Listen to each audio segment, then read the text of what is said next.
Hello guys, and welcome to a new Wargame video today. This time round we're going to be looking at some Israeli units, and basically we're going to have some in-depth discussion about what each unit does and what their stats are and what's likely to change. Now you have to remember that this is on the beta patch, so all of the units are likely to change in some way or another in terms of their statistics, but their role will probably stay the same, which is kind of what we're going to go through in this video. So I hope you guys enjoy. So let's have a look at the support units. What are we starting with today? Okay, so we have the BTR 152 TCM. This is pretty important to note. This is the only fast wheeled anti-air they have, and it's pretty bad. It's 25 points, 2,450 meter range. I guess if they get into the range, it's fine, but it's not that useful. Let's put it that way. I mean, one thing to note is that the Israeli anti-air tab is definitely their weakest section by far. Yeah, I was just thinking actually, like if you brought in like a motorized squad, like a motorized deck, then you're going to be very, very limited for AA. You're gonna have to rely on like planes and anti-air helos, I think, because this TCM it's not great. I mean, it does the job if they get within 2,450 meter range, but when it comes down to any like actual sort of strong helis, like the Mi-28 for example, then this has no chance. Yeah, so it's just a pretty standard BTR 152. What about this Hovet? It's pretty much just pivots, or yeah, I think it's exactly the same as a pivot. Radar A 40 points. It's decent. Again, that range breakpoint is quite important. 2,625 meters means that it can't hold off against a lot of the sort of longer range ATGM vehicles or helos even. Yeah, so like Mi-28 and the Ka-52s, or the Akula.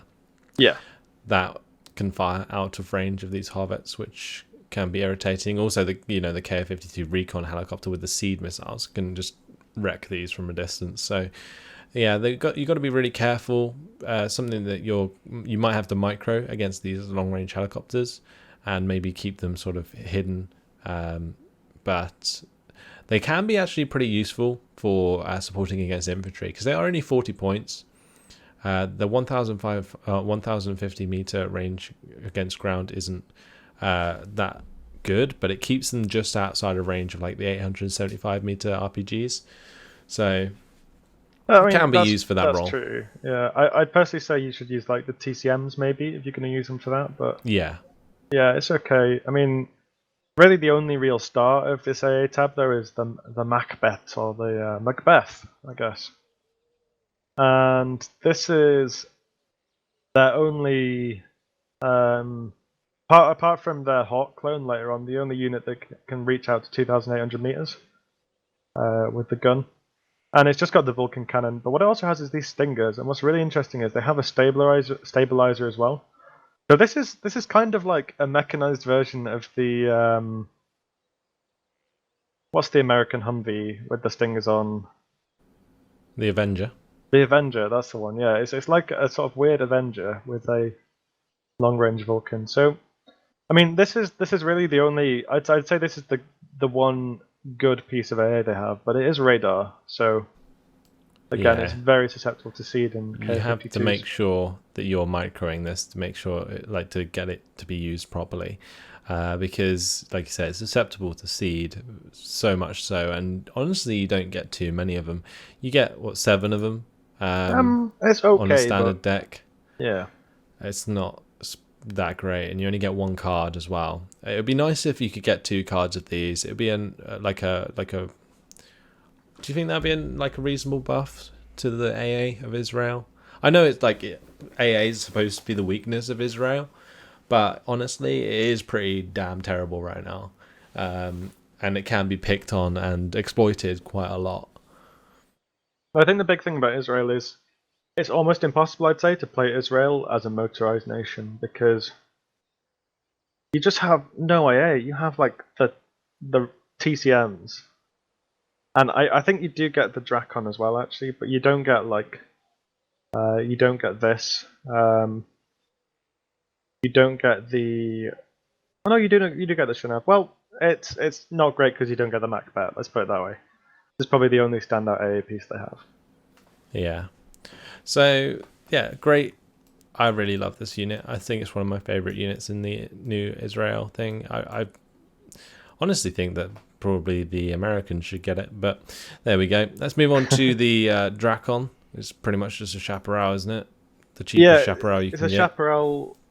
I mean, I think this has slightly more accuracy than the actual like American 2,625 meter range one, but it's basically a cheap chaparral. It's definitely not outstanding. The range on the anti-helo is not amazing. The accuracy is pretty poor too. The only good part really is the fact that it's got 12 missiles and it's reasonably cheap. So you can bring it in a deck. It will probably just disappoint a bit though. I think most of the time. Yeah, I honestly think most of the time this is a waste of a card, unless for whatever reason you have extra support, cards to use. But let's move on to these mortars. We got the Leish, which is like your standard 3HE mortar for 30 points. Nothing too special there, pretty standard. But then we have the Machbet. Now this is a glorious unit. A 6 HE power mortar with 9,100 meter range as well. Very, very nice unit. I love this thing. I mean, this is basically like a Mortar SPG. Now, one thing to note is the difference between 6 HE damage and 7 HE damage is quite big, but for 50 points, this is really nice. I've had a lot of fun with this unit, and I'd definitely recommend putting this in your deck. It's got terrible autonomy, so it will run out of fuel very quickly, but with a range that big, you don't really need to move at half pace most of the time. It's very, very long ranged. Yeah, you're jumping 4,900 meter range to 9,100 meter range between those two mortars, and yeah, I think the thing that really makes this appealing is the 50 point cost. It really makes it stand out as a unit, I think. Otherwise, if it costs maybe a bit more, then you'd be better off looking at some more heavy artillery instead. But let's move on to the Mar 240. Now this is a napalm launcher with 36 rounds. Pretty sort of standard napalm launcher, isn't it? Yeah, I think it has this. If I'm not mistaken, I think it has the same or very similar stats to the Chinese one or the North Korean one. I think this is the first like NATO napalm launcher, the first Blue 4 napalm launcher, and it's kind of terrible. These napalm launchers, the same with the Chinese ones, they're not good. They don't do any HE damage, and the napalm effect, like because of the way the dispersion works, a lot of the time you don't saturate the entire thing like you would with a napalm bomber. And the fact that it only does 1 HE, which is basically negligible, it's just not. I don't think it's worth it. I think there's much better options in this deck. Yeah, so the spread of the rockets is too wide to cover an entire area properly, and it's not as effective because unlike the Buratino, it literally does no damage on impact. Have no suppression, that's the big one. Yeah, it's just terrible. Anyway, let's move on to the Mar 290. What do you think about this beast with those 4 rocket tubes? I really like how the rockets are actually modelled in the tube. That's really cool. But honestly, this is kind of cool. I do like it. It's one of those units where unless you get a direct hit, you're not really going to kill anything, but it was really good at stunning units in like a wide area. So, I mean, I would take, if you have a slot available, I would take a card of these. I'd probably take the mortars over this if you're going to pick between them. But if you want to use like maybe like 5 slots in your support tab, and I think it'd be really nice to bring one of these. Really nice for attacking towns. Yeah, that's what I was going to say.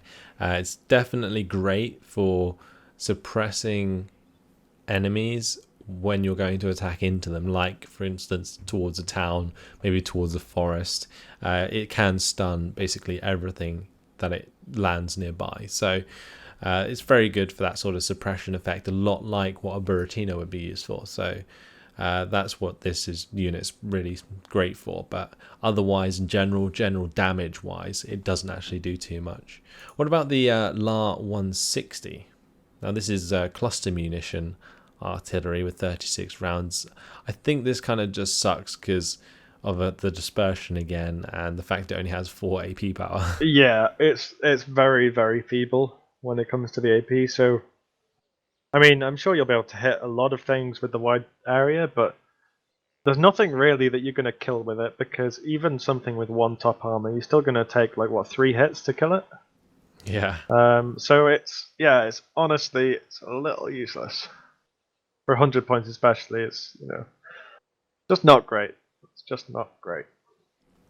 Yeah, I was going to say that price point of 100 points, just absolutely no way you should take this in your deck. I mean, if this was 50 points, I still don't think I'd take it, to be honest. That's just how. I mean, I don't know. Maybe it's got some secret dispersion stat I don't know about that makes it worth 100 points. But I've not been impressed with it. Yeah. Okay. So moving on to the Ruchev now. This is your standard sort of M109, is it? Yeah, I think from so. the Americans. So nothing too much to talk about there, except for it does have 7 HE power, which is okay. Then we have the Doa, which again is like a Paladin equivalent, I think. Yeah, it's got much longer range and a nice dispersion as well. Yeah, so a nice long range artillery piece, good for picking off sort of your like those anti-air units that just sort of sit there in those singular locations. Maybe you could pick off some sort of long range radar AA if you sort of find out where they're firing from. So that's what it can be used for. But otherwise, just pretty standard sort of long range artillery.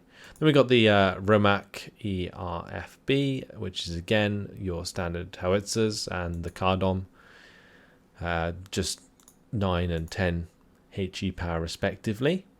Yeah, you trade out range in the Rockman or the Romach even for more HE with the Cardom. So the Romach, I guess, is a better sort of sniping tool for killing enemy CVs in the spawn, and the Cardom is better for just actually doing damage to frontline. But I wouldn't personally take either of these, I think. Yeah, then we move on to the Shinav and the Shinav 2, which are your sort of Eyehawks. And again, they're sort of clones of the American units. You do get the Shinav 2 with the 3,325 meter range against helicopters, which is pretty good actually. And the 55% accuracy, the little 5% buff there on that is pretty handy as well. I mean, taking 3 hardened it makes them reasonably accurate, but a big thing to note, especially when you're considering using this against helicopters, and this is why I don't think it's a very good option for this, it is so slow. When you advance across a field and you need some AA to keep up with your forces to sort of, cover in front of them, this is a snail of a unit with hardly any autonomy. So yes, it's good against planes, but I'd still say, along with the low ammo count as well, it's sort of the best of a bad situation, if you know what I mean, for Israel. Yeah, you want to keep it near roads just so that you can use it as like long range sniping tool for planes. That's basically its only role. You don't want to be rolling across a field at 35 kilometers per hour trying to shoot down a helicopter. It's just not going to happen. Then we have this last unit, the Cholef, which what's that the equivalent of? It's like one of those French, isn't it? Like the AMX Elf something too. The Alfie, I think. Yeah. I think it's probably yeah, that's a good comparison. I mean, one thing to note, it does have 12 front armor, so it does actually have a decent amount of armor. But I mean, really, if your artillery piece is getting shot at, you're probably doing something wrong. So yeah, you don't want any like with tanks rolling up 35,000 on meter range. your howitzers, unless you're purposely running out of ammunition and you just want to throw it into the front line. But again, I mean, it has an AP value as well. So I mean, frontline tank Cholef. Yeah, and then it's not going to be able to like shoot infantry if it gets caught out by them. So just don't bother. Just look at that like gun stat. It's nothing special. You might as well take the Doha if you're going to take an SPV like this. So it makes that unit pretty redundant. But that's sort of your support units. You can see that they really do lack a serious amount of significant AA units. Like they don't have any motorized, like longer range versus helicopters infrared AA. which really makes them suffer against helicopters, actually, especially helicopters with extended range ATGMs, like the 2,800, 2,900 meter range ATGMs. They really do suffer against those. That's definitely true. I mean, but that is the one weakness of Israel. That's why I think it won't be too good in sort of 1v1 scenarios. In team games, you can sort of compensate for that. Someone could play something like Eurocore, so they can bring a Crotal. But in a 1v1, I think Israel will be a bit iffy. I think so. Yeah, I really like the way they've done it, because the rest, they have a lot of very powerful units, and this makes it so it's not crazy OP as a single nation, I think. Yeah, I still think that like the Machbet and the Machbet still stand out as like They do, units yeah, that good. are pretty cool. But anyway, let's move on to the tanks now. And we're going to start off with the Magach 6 and the Magach 6 Bet Gal and the Magach 7C Gimel. So, what do you think about the Magach 6 and Magach 6 Bet Gal to begin with? Because they're pretty similar, just one's a slight upgrade. So these are like M60 pattern clones the Israelis got, and I mean, for the price, they're pretty decent. I actually quite like the Bet Gal for 70 points. That's a very nice gun with 10 rounds a minute as well. That's something to note. Yeah, also the upgrade yeah. from 2,100 meter range to 2,275 meter range is pretty significant. Yeah, between that's the a big two. deal. But the armor is honestly pretty woeful, really. So, the big thing you're comparing that with is the Merkava 1, which is just below it, and I think it's a decent trade. I think, I would like to keep. I have it currently, but I think I would keep the Bet Gal in my deck as sort of that lower range tank to sort of, just Yeah, it's put around definitely a a bit. great sort of like long range sniping tank as a comparison to the Merkava, which is a bit more like down and dirty, kind of like Yeah. push forwards with your troops kind of tank. But let's have a look at this Magach 7C Gimel. That is a very cool looking little tank, and I mean it has quite a significant armor upgrade from the Bet Gal, and also gets like a massive buff to the stabilizer, and it actually goes up to 65% as well. So, do you think this is worth it for 100 points? Honestly, I'm not sold on it. I'm really not. I mean, I do like the tank. It's not a bad piece of armor. The 17 front armor, the 17 AP, and the range and the rate of fire. It is a good tank, but I'm just not sure I would find space for it in my deck, considering that I'd be taking the Bet Gal, the Merkava 3B, and the Merkava 3D Baz, I think, is what I would generally take. Because you've got to remember as well, you get the Merkava transport, so you can take a bit of pressure off your tank tab because you don't need to buy anything of that range, really. And I personally think that Merkava 2B is at least a 100-point tank. Or 2A, should I say. Anyway, I think it should be more. So, I think I don't know. I think if the Magach 7C had like a couple, like a extra AP power, maybe like 18 AP power or maybe 19 AP power, this thing would be worth considering for sure. But because it's still on 17 from as an upgrade from the Magach 6 Bet Gal, it's sort of like one of those things where you're like, is it really that much better? And then it's like 100 points. It's a big jump in points. So anyway, let's move on to the Merkavas, which is the range of tanks that I think most people were excited about when we were looking at Israel. So we got the Merkava 1, the Merkava 2B, the Merkava 3B, and the Merkava 3D Baz. So let's start off with the Merkava 1. We sort of went over it briefly. Very much sort of like a brawling tank, in my opinion. Great frontline support. Yeah, it's a very similar tank to the base M1 Abrams. So, I think it's got slightly improved stats over the base M1 Abrams as well for the same price. So, I think this is a really nice tank actually. I personally would take the Bet Gal just because I'd say 65 to 80 point range. That's already filled up for me, like in the sort of infantry support role, which is what the Merkava 2A has. But this is a good option if you want to spend a bit less, a few less points. Because the gun, very accurate, pretty decent. And the big thing though is the armor. 16 armor is a significant amount for 65 points, and it will tank a lot of shots. It really will. Yeah, you can get it up close to those towns, and you don't have to worry as much as you would with like a Magach. Although the Magach 6 with the 2,275 meter range, you would want to be keeping it at range as best you can. But obviously, when you are fighting around towns, often you have to get closer to get that sort of line of sight onto those units. So the Merkava one can deal with that a little bit better. But let's have a look at the Merkava 2B anyway, which is basically we're going from 65 points to 80 points, and we're getting 2 more AP power, and then a significant upgrade again to the armor. So this 2B, what do you think of that? So, this is... Give me a second, let me just do a little calculation here. What's the calculation on? The damage... Okay.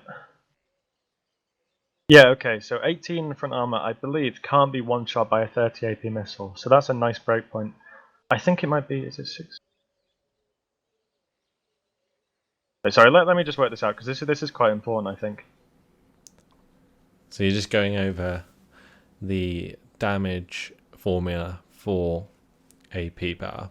Yeah, so 17 armor and up cannot be one-shot by a 30 AP missile, and there's no missiles that, no ground-based missiles that have more damage than 30 AP. Like, no planes have more than 30 AP. The only thing that has more is anti-ship missiles, and they obviously don't apply here. Yeah. So this is really significant. This can't be killed by one missile from something like a Su-27M, for example, or like a Syria 30. So if it misses one missile, the other missile won't kill it. Really important breakpoint for a tank. And 18 is just a fantastic amount for the price. Now, I love this tank, but I would never bring this in my deck, and the reason is I would always take the infantry transport variant. Because so you would take the 2A, yeah, and you get the 18 front armor again, don't you? You do, and then you get the grenade launcher, and the grenade launcher is so much more significant than that Mag 762.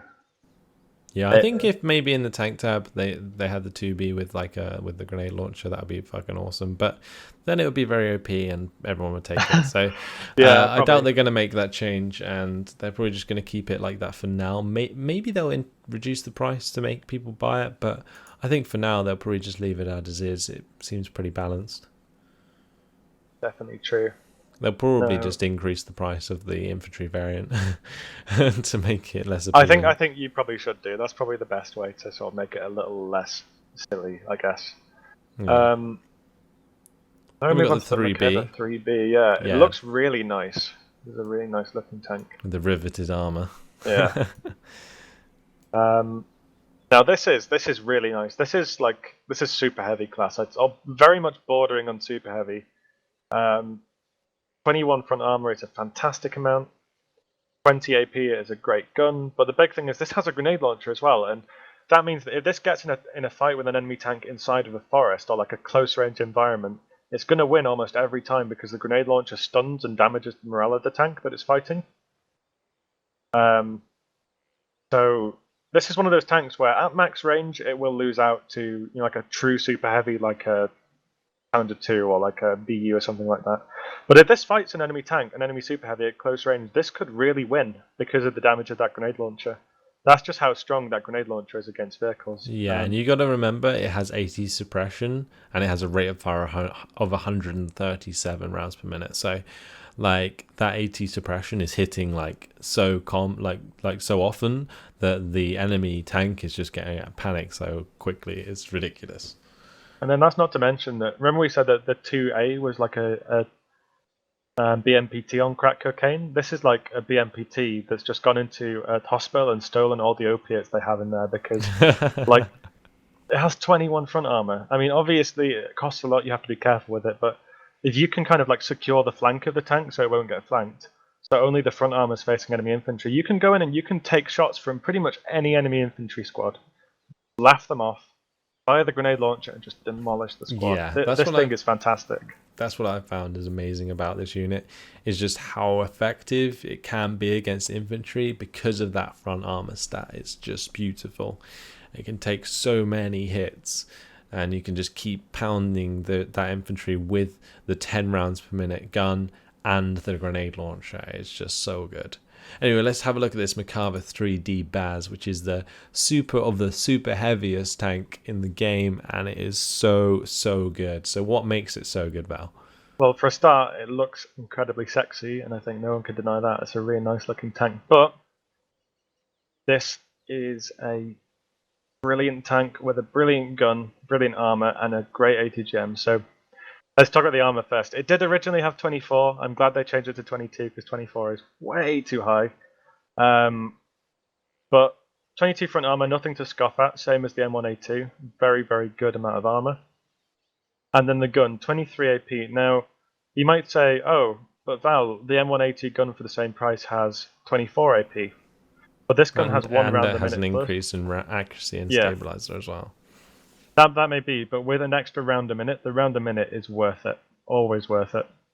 Especially when you consider it has an ATGM as well, a 2,800 meter range ATGM.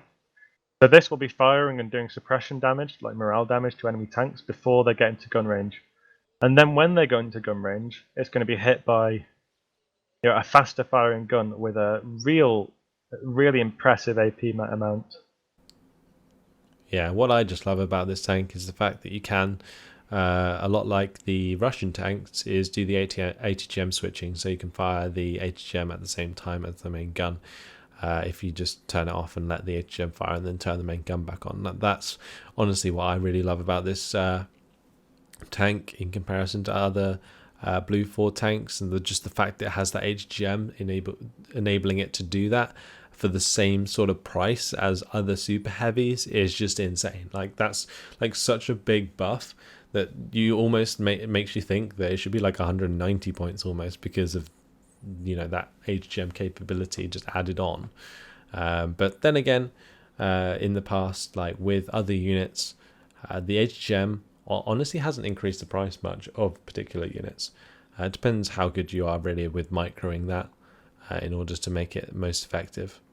That's true. I mean, one thing to note as well is, whereas before in the demo stream they did, it had 24 front armor, which meant it couldn't be killed by two 30 AP missiles. It couldn't be one passed by most of the 30 AP anti-tank planes. With 22 front armor, it can be now, and that's a kind of significant thing, because you have to be a lot more careful now that the front armor is changed to 22. Because while this is a fantastic tank and it will beat pretty much any other tank on the ground, it can still be taken out by those sort of high-end ATGM planes like the Syria 30 and stuff like that. Yeah, so that's pretty much all I have to say about the Merkava series. Anything else to add? No, I don't think so. Just that they're really a very, very impressive tank line. The sort of cheaper ones have great armor, and the more expensive ones with the grenade launcher and with that Layhat missile, really just nice sort of utility on top of already good stats. Yeah, who knew Israel had such good tanks? Anyway, we have the PT-76B, which is on a different news story, right? A very sort of boring, standard Russian thing that nobody likes. Just a thing. Just don't take it. Then we have it's not great. A couple of Centurion variants. The 40-point version, the Shot Kal Dalet. That's you were saying it's similar to the Swedish version, but it's not as good in terms of accuracy. So yeah, I think it was range. They're pretty meh sort of Centurions, and again, probably not something you're going to be looking into taking too much, as generally your tanks are going to be supplemented by your infantry tab. So you don't really need cheap tanks in Israel, because the more expensive ones are such good value for money. Yeah, and I think that's basically what sort of stands out with Israeli tanks. Yeah, I agree wholeheartedly. I mean, in general, most sort of lower point tanks aren't amazing at the moment, just because they just don't they don't provide because they just get killed by heavier tanks, and you just lost the point. It's what people say about when you're buying something like clothes. It's better to buy something a bit more expensive because it'll last you longer than having to keep going back and buying cheaper things. And it's exactly the same with tanks, at the moment in Wargame, I think. But unless they have a high HE, like maybe some of the British tank line and the T-72s, they're not really worth it for the price a lot of the time. And especially because you want to use those card slots to get the sort of more interesting, more valuable tanks. Things like this, I just wouldn't take them in most decks. Maybe in a 1v1 deck, but not anything else really. Yeah. So that pretty much sums up support and tanks for today. Merkava's really standing out, and then we've obviously got the Machbet and the Magach. Very, very interesting units for Israel, and I've really enjoyed using the Merkava so far, that's for sure.